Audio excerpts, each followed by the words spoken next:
السلام عليكم ورحمة الله وبركاته. كسو دواد الموضوع عين مانتا 10 tallaabo oo haddii aad samaysid aad ku kasban karto qulubta dadka kale ama aad ku soo jiidan kartid qulubta dadka kale. fadlan waxaan ka codsanaynaa haddii aad ku cusubtahay channelka intaan u guda gelin mowduuca inaad noo saarto subscribe, nagu dhiirigeliso like-ta, wixii fariin ahna aad noogu reebto ama wixii tala soo jeedin ah commentiga.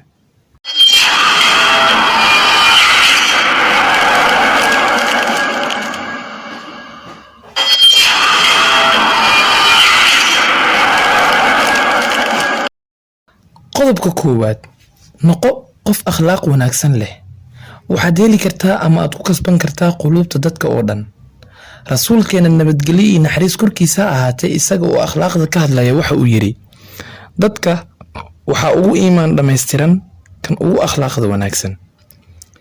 2 ixtiraam u muuji ama ihtimaam sii dadka kale si adiguna hadhow ku siiyaan ihtimaam, waayo hadba qofka aad ixtiraamtid ayuu asigana ku ixtiraamaya. qodobka 3, rajada iyo dhiirigelinta. u rajee walaalka ama walaasha khair si aad adna u heshid qalbigiisa. rasuulkeena nabadgelyo iyo naxariis korkiisa ahaatee isaga oo ka hadlaya arintan waxa uu yiri isku rajeeya khair. 3 ku caawi dadka. qofkii ku dhaha ma awoodo ku dheh isku day. qofkii ku dhaha ma garanayo ku dheh baro. qofkii ku dhaha macquul ma ahan ku dheh tijaabi. 3dan qofka ayay dhiirigelin u tahay oo waayo qofka waxa uu sameyn lahayn ayuu sameynayaa. qodobka 4, isku dhuldhig oo macnaheedu ay tahay qofka ha iskala weynaan marnaba. waxaad dareensiisaa walaalka kale in aad wax dheer tahay aysan jirin. markasta xaaladda uu ku sugan yahay kula jir, hana iska weynaysiin.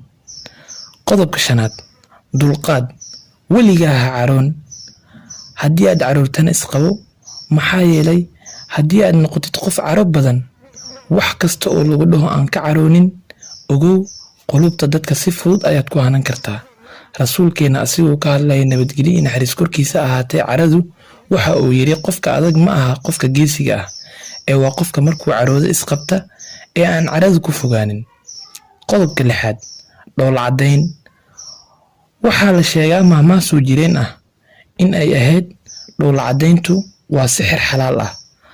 rasuulkeena nabadgelyo iyo naxariis korkiisa ahaatee isagoo arinkaa ka hadlaya waxa uu yiri dhool cadayntu aad wejiga walaalka u dhool cadaysid waa sadaqo. u dhool cadee nolosha ama qofka walaalkaaga ah mar walba si aad u kasbatid ama aad u degtid qalbigiisa. qodobka 7, hadiyad.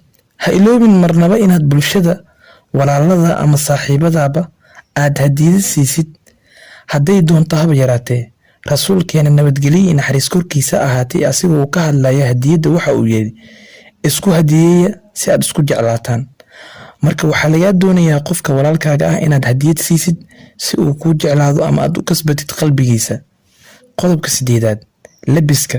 isku day markasta inaad xiratid labis wacan ama labis wanaagsan si bulshada aad kugu xeeran aad u soo jiidatid indhahooda adiga oonan ku tarax tagaynin.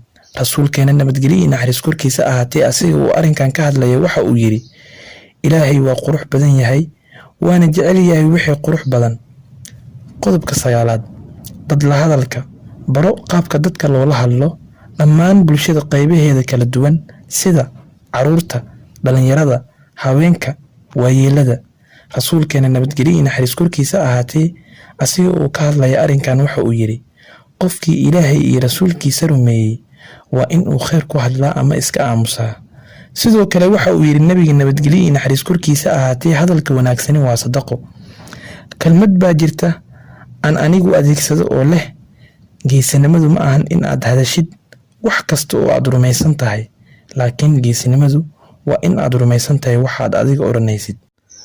qodobka 10, dad dhageysiga. baro qaababka dadka loo dhageysto.